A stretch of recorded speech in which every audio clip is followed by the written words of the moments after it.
This video world, I am SHABAHAT and you are watching Fault Lines. This was an important day in the political history of Pakistan. President of Pakistan, in exercise of powers given to him by the Constitution under Article 58(1), has dissolved the National Assembly on the advice of the Prime Minister.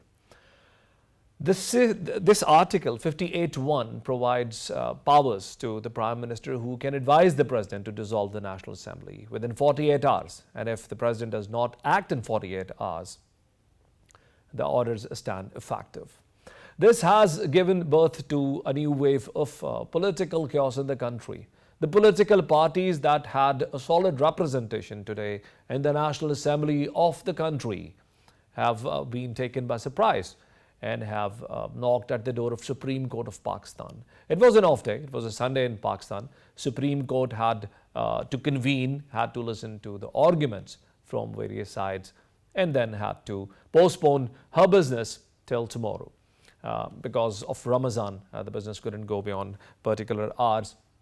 This entire turmoil that is brewing in the country at the moment has three different prongs attached to it. The first dimension is the diplomatic problems associated with the government taking a straight line against some particular countries.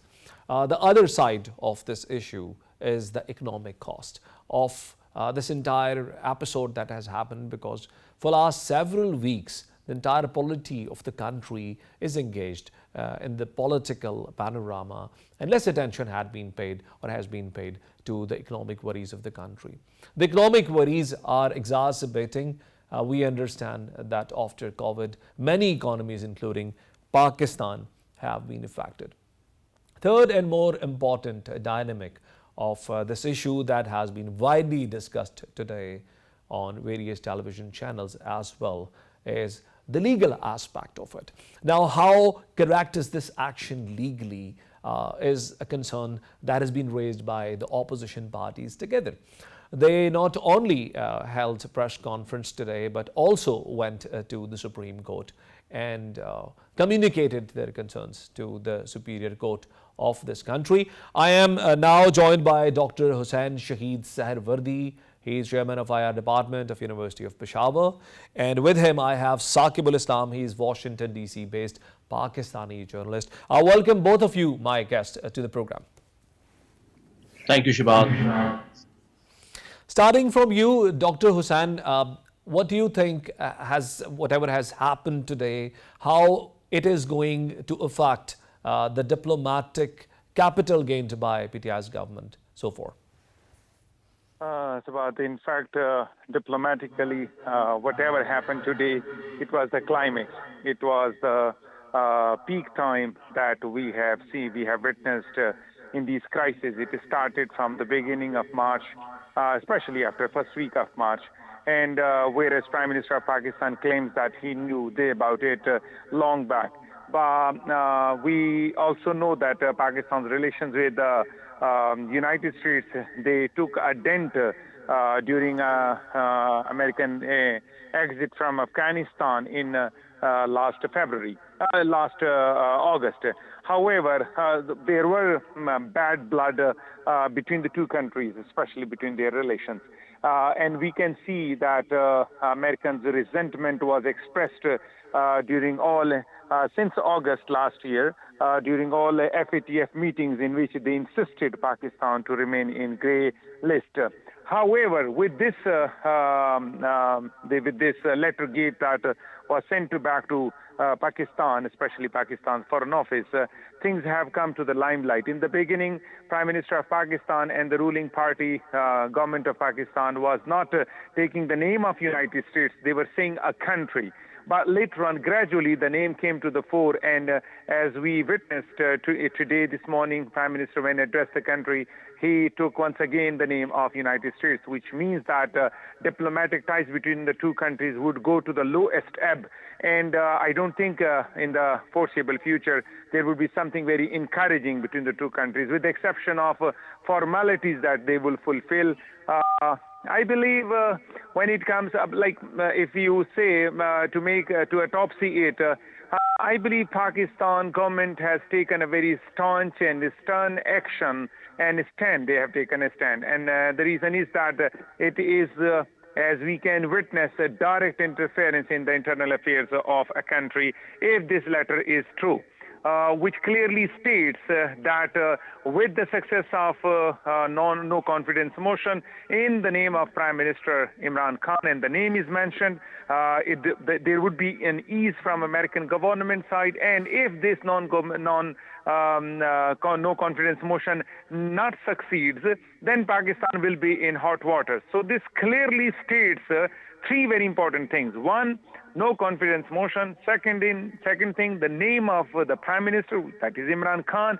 And the third one is once again very, very serious, and that is entire Pakistan will be punished for not success of no confidence motion. All these three things are not acceptable to any sovereign, independent country, especially in the 21st century, when we know that the respect of an element, dignity, honor of a country is prime to every nation. Dr. Hussain, but is this not a fact that ever since Imran Khan became the Prime Minister of Pakistan, the relationship between United States and Pakistan remained slightly strained, particularly, as you also mentioned, with the exit of United States from Afghanistan, and afterwards the situation became slightly worse. So don't you think that there was already a strain in the thread? Well, Prime Minister Pakistan, Imran Khan, he did visit United States during Trump era, and that was really quite conducive. And even President Trump in those days offered a mediation between India and Pakistan, which means that relations were quite well at that very time. But with the passage of time, things started deteriorating. As you just specified, and I also highlighted that with August, it was going spirally down, and situation was getting from bad to further grim. I think now we have to reach to its lowest ebb. I think in the next few months, if I may say, till the next government comes into power in Islamabad, the situation will not be very conducive. This FATF thing will remain stern. IMF conditionalities will go a bit stronger, because of course then the United States has to tighten the noose around Pakistan there, because we have taken the name of United States, and in the entire world it is now open that Americans they tried to change regime in Pakistan, and that has brought a very bad name to them internationally speaking. So future is not that conducive. It's not that bright as far as relations between Pakistan and United States are concerned. DC as well. I'm joined by Saqib al-Islam. Saqib, how do you see the development that has happened for me today, for you yesterday, because it's just the beginning of morning of Sunday in Washington, DC. What are your personal thoughts on it? Well, I had a sleepless night because when all these proceedings were going on, it was night in Washington, D.C. And of course, it's a political nightmare and a constitutional crisis, if we put it in the simple words. And we are used to it. It happens every 3 to 4 years in Pakistan, which is very unfortunate. So the Pakistani American community has been concerned, but of course they have more allegiance or more liking towards PTI government or Imran Khan.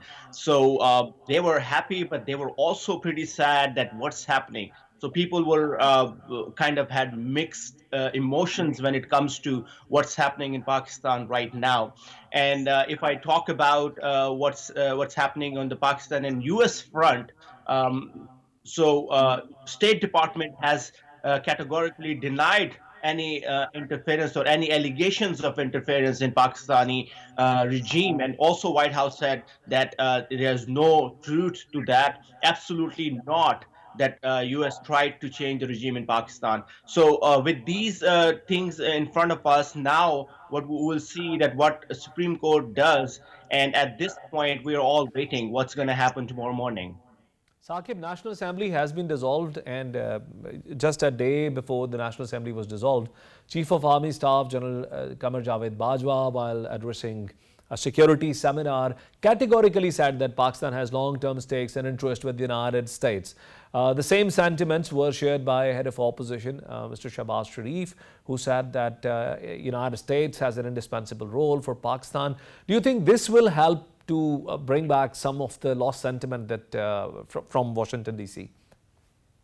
Yeah, of course. Pakistan is an ally to the United States, and United States has always been needing Pakistan in that region. So, given this current situation, Pakistan is a very, very important ally for United States, and that's what has been conveyed through many diplomatic cables. And this letter, which is being talked about or being termed as letter, was a diplomatic cable. And so I had a chance to meet the former ambassador to the United States, Asad Majid Khan, who is now in European Union.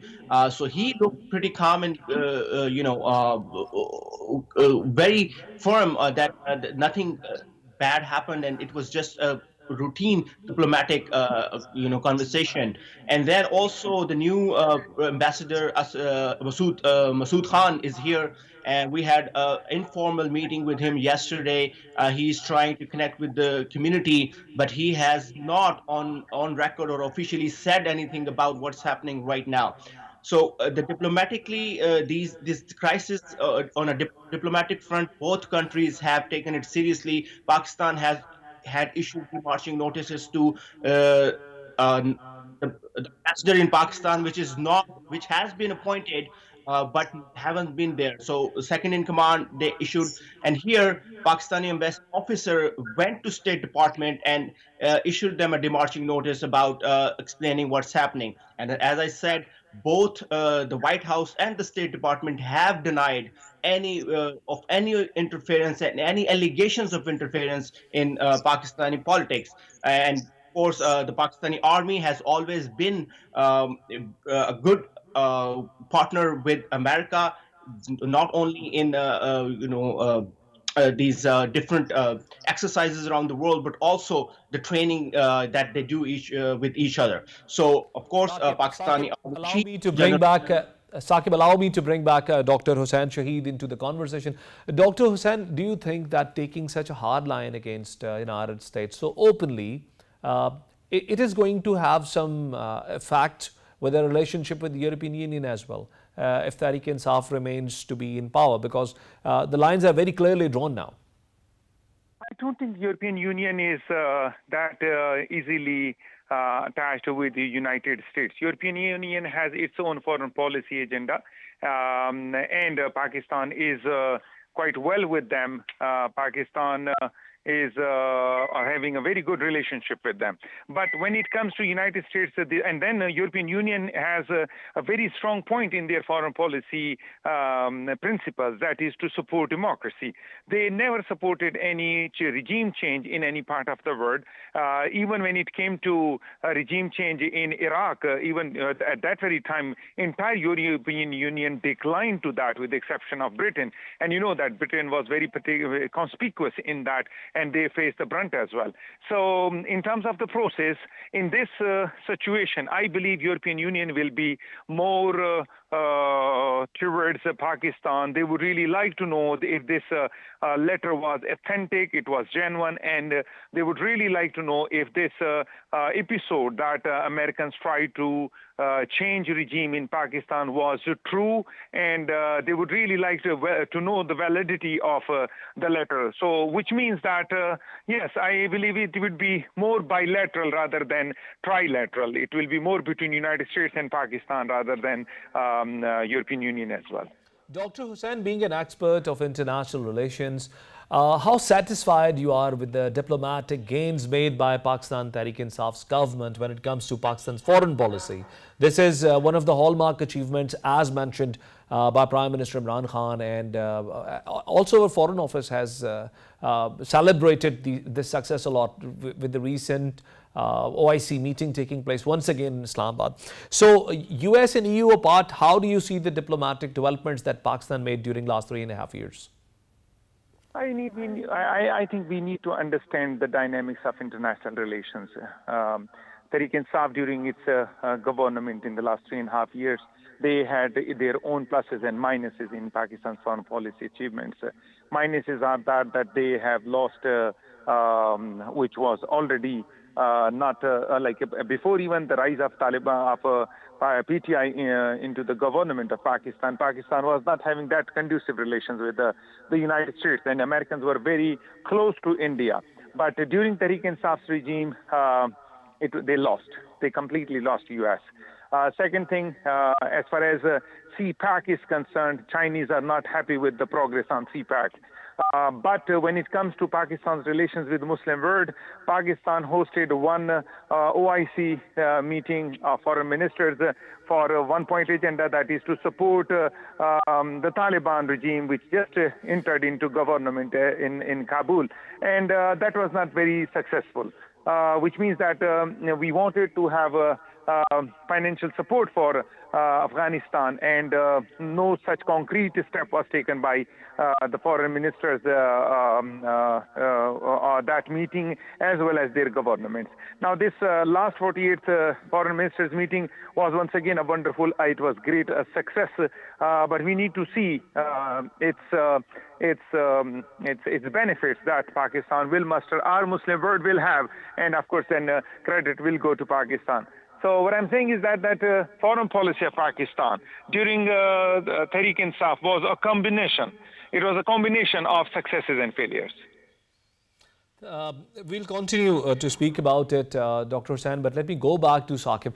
Saqib, Pakistan Tehreek-e-Insaf has been quite persistently saying this, that overseas Pakistanis are very happy with the way PTI's government has been working. So based in Washington, D.C., being a part of Pakistan's diaspora living in the United States, how do you see the popularity of Pakistan Tehreek-e-Insaf in general, and then with this recent development that has happened today in particular, how has Pakistani community in the United States responded to it?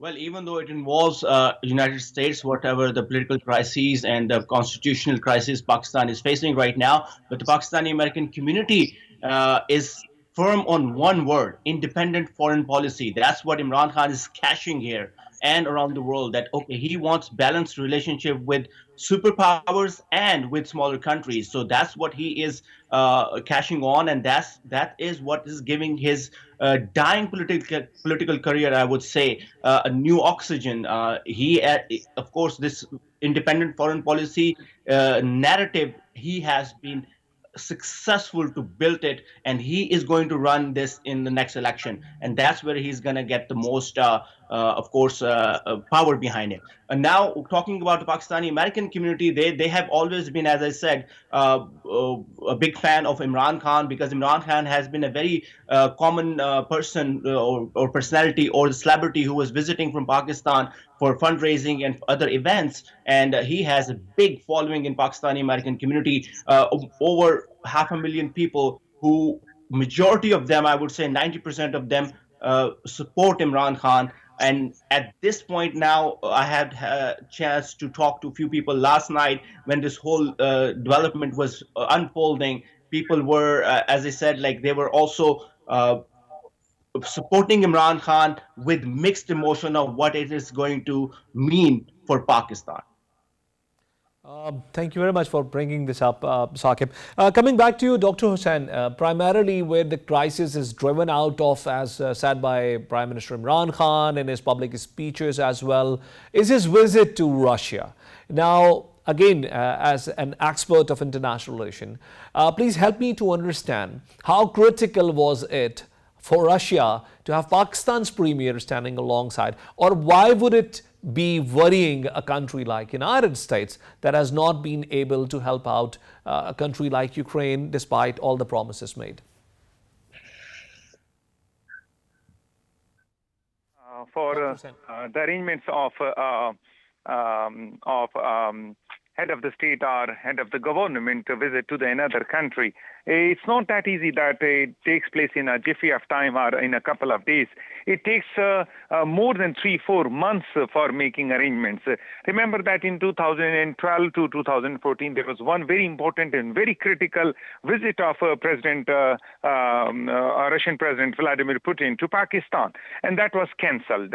And that was cancelled one, and then it was a second opportunity that Pakistan's Prime Minister was invited. It is not that it was Imran Khan, it was the Prime Minister of Pakistan who was invited. Had there been a cancellation this time as well, there would have been a narrative developed in Russia, in Russian corridors, thinking that Pakistan is not interested in having cordial relations with Russia, which Pakistan never had an impression of. So cancelling Pakistan Prime Minister's visit during Russian invasion on Ukraine would have been detrimental to Pakistani interests in the region, especially.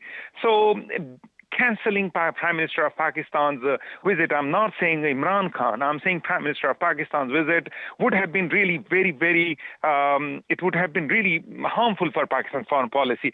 So the decision to continue with the Pakistan Prime Minister's visit was really justified, and it was really a sane idea.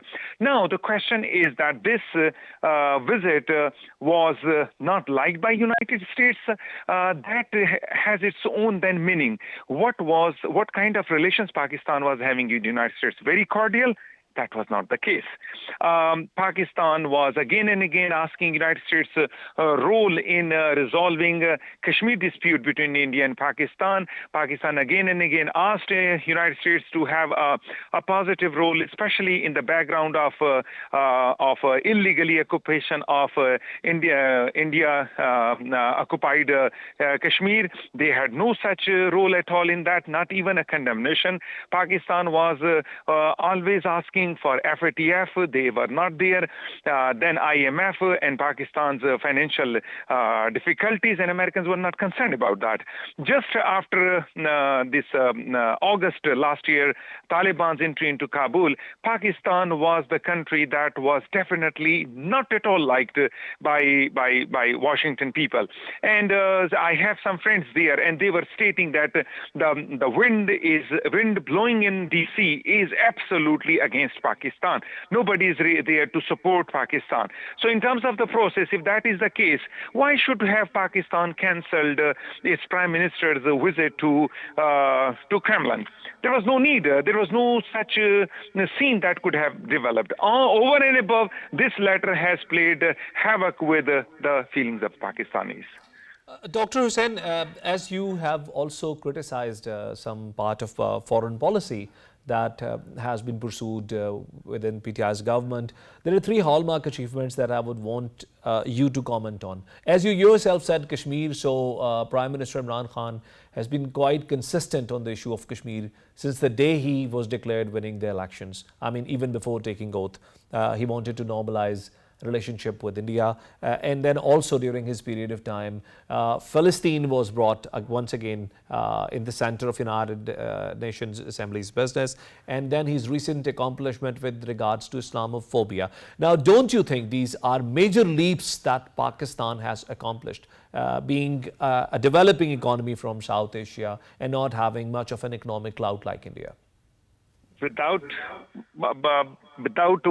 wasting a single moment, I fully and totally 100% agree with you. These are the hallmarks of Prime Minister Imran Khan's foreign policy perspective that he pursued. Palestine is in the main stream of international politics. Kashmir is there in the mainstream of international politics, and Islamophobia is an achievement which has been to the credit of Pakistan in general, and in particular Prime Minister, and then further to that Imran Khan's credit, because he was the one who had taken initiative. There were certain Muslim countries who were not happy with that even, but he did take this issue head on, all these 3 issues, and he is recognized as a hero of the Muslim world as far as these 3 issues are concerned. So full marks and full support to you that these are the achievements of and successes of the PTI government as well as the Prime Prime Minister of Pakistan, Imran Khan's achievement. Thank you very much, Dr. Hussain. Coming back to you, Saqib, we were just discussing with Dr. Hussain the accomplishments that PTI's government made under the leadership of Imran Khan on the front of Kashmir, on the front of Palestine, and then the Islamophobia as resolution that has recently been adopted on Pakistan's request. How do you think, as an overseas Pakistani, has it helped Pakistan's diaspora living in these countries to regain some of their lost pride? Yeah, definitely. I think that was one of the hallmark of Imran Khan's 3.5 years of power, and I think this is what he's going to bring him back in power if it happens. So, for the United States, of course, when Imran Khan came here, visited White House, President Trump greeted him graciously. He was very excited to meet Prime Minister Imran Khan, and the power show that he did in Washington D.C., where thousands of people showed up, and it made a buzz in the capital of the United States, which Donald Trump heard, and he said, "Oh, who is in town that I don't know?" And that's when he invited Imran Khan was to the White House. So Imran Khan has following, Imran Khan has charisma, Imran Khan has that presence, which of course overseas Pakistanis like. The way he talks, the way he meets with the leaders, and then his speech in United Nations was also made a buzz around town, around the world. And then the work that he did for the Pakistanis struck in Saudi Arabia, the blue collar workers, he helped them a lot. And now with Russia, of course, he said that that was a mistake, but it was one of the signs of an independent foreign policy that he wanted to cash in, and he wanted to build that narrative. And I think he is successful in building that narrative. And he had made so many mistakes. Thank you very much, Saqib. We are running out of time. Thank you so very much for your contribution to my program. Thank you very much, Dr. Hussain, for being a guest of my program. Ladies and gentlemen, both of my guests have been quite appreciative of the foreign policy of Pakistan within the last 3.5 years. We'll take a break here and we'll join back with the second segment of the program. Stay with us.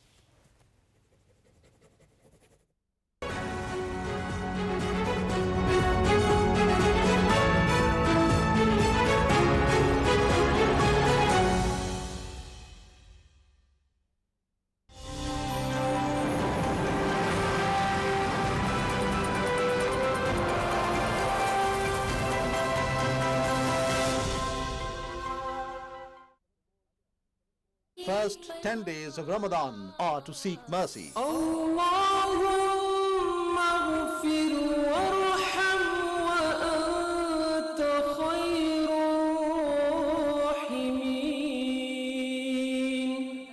Lord, forgive and have mercy, and you are the best of merciful.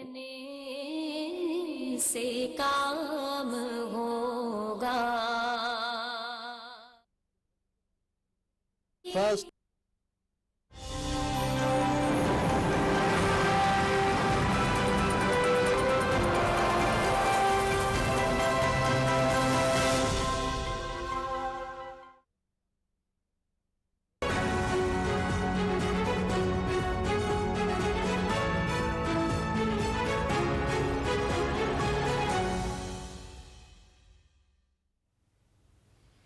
Welcome back. All the business that National Assembly have done today and its repercussions are quite political in nature, but there is a legal aspect of it.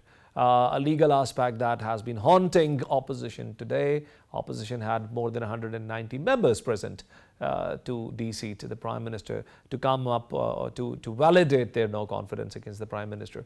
But it could not happen, and National Assembly was dissolved by on the orders of the President of Pakistan.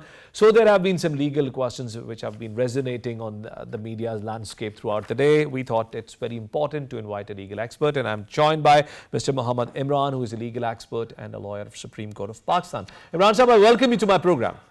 Thank you so much.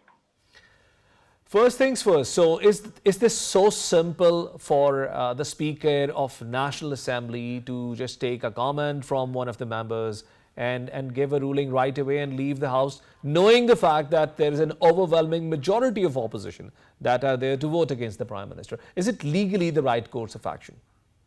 Before commenting on the question of the legality of the process, actions of the speaker, let's understand the constitutionality of the institution within Pakistan. There are three pillars of the constitution. One is executive, then the legislatures, and then the judiciary. And when we see the constitution, we find it out that the constitution has provided the safeguards regarding illegalities and unconstitutionality of any given pillar of the state. When it comes to the executive, we are having Article 199 of the Constitution. We are having Article 184(3) of the Constitution, wherein the illegalities and unconstitutionalities committed by the any executive can be safeguarded and can be overturned. Now, coming to the other two pillars of the created by the Constitution, that is judiciary. When we see, as a student of law, when I see the Constitution, I don't find any safeguards and protection as are available against the executive. Only remedy available under the Constitution against the second pillar of the state, that is judiciary, is to file a reference under Article 209 of the Constitution of Islamic Republic of Pakistan. So now we have to understand one thing. Both these pillars are purely creation of the Constitution of Islamic Republic of Pakistan. Now I am coming to the most important pillar, and which is the talk of the town right now, that is the legislature. Legislature is probably the pillar which is creation of the Constitution at one end and the creator of the Constitution at the another end. That is the reason that the Constitution itself has surrendered so many things before the legislature. One, we all know that any speech given by made by any member of the parliament is not subject to any judicial intervention or any judicial review. So Constitution itself surrendered its authority and gave immunity and protection to the members of parliament. Similarly, the one article which is very talk of the town, that is Article 69 of the Constitution. Again, Constitution surrendered its authority by saying that any action, any ruling, any proceeding undertaken in the National Assembly of Pakistan shall not be called into question. So by saying it all, what I'm trying to say is that the Constitution, that the legislatures are probably a hybrid pillar, which is subject to the Constitution at one point, but at the other point, it's the creator of the Constitution as well. So in that scenario, the Constitution surrendered its authority. That is the reason Article 69 says that no action or proceeding that cannot be challenged before any court of law. Now, coming back to the question and wording of Article 69. Article 69 says any irregularity committed. Now, the question which would arise, and the Honorable Supreme Court has taken notice of it as well, whether the action taken by the Speaker National Assembly is pertaining to irregularity or there is some unconstitutionality as well. The whole question putting forward by the opposition would be, it's not matter of irregularity, it's a matter of unconstitutionality. Now, moving forward, since the matter is pending before the Honorable Supreme Court, so I'm putting restraint on myself by giving a certain or determinative view. As a student of law, what I can submit before the public is that in all such eventualities, let's assume one thing. That we are having a foreign threats. What remedies are available to an elected government? The first remedy would be that it has to be brought in the knowledge of those authorities who are having the business to look into such things. That has been done. Matter was placed before the National Security Committee. The contents of the matter were acknowledged and admitted as true. Then coming back to the other point, the members of the legislatures, they put it before the National Committee on the security matters as well. What the opposition did, absented from the matter. Then the government, then the matter was taken to the Supreme Court of Pakistan as well. But the Registrar, Supreme Court of Pakistan, what it did, he made certain objections on the petition, and petition was returned to the government. So in that scenario, most of the people listening to this program would not be very expert in understanding of legal terminology. So let me simplify my question once again. So in a best case scenario or in a worst case scenario, what might be the two outcomes? We are not saying you anticipate the judgment, but if the plea that has gone to the court of law is successful, or they can convince the court of law, what can happen as a best case scenario, or what can be the worst case scenario? Just help us to understand so that we can have an idea of how serious this move of taking the matter to Supreme Court is. That was actually what I was submitting.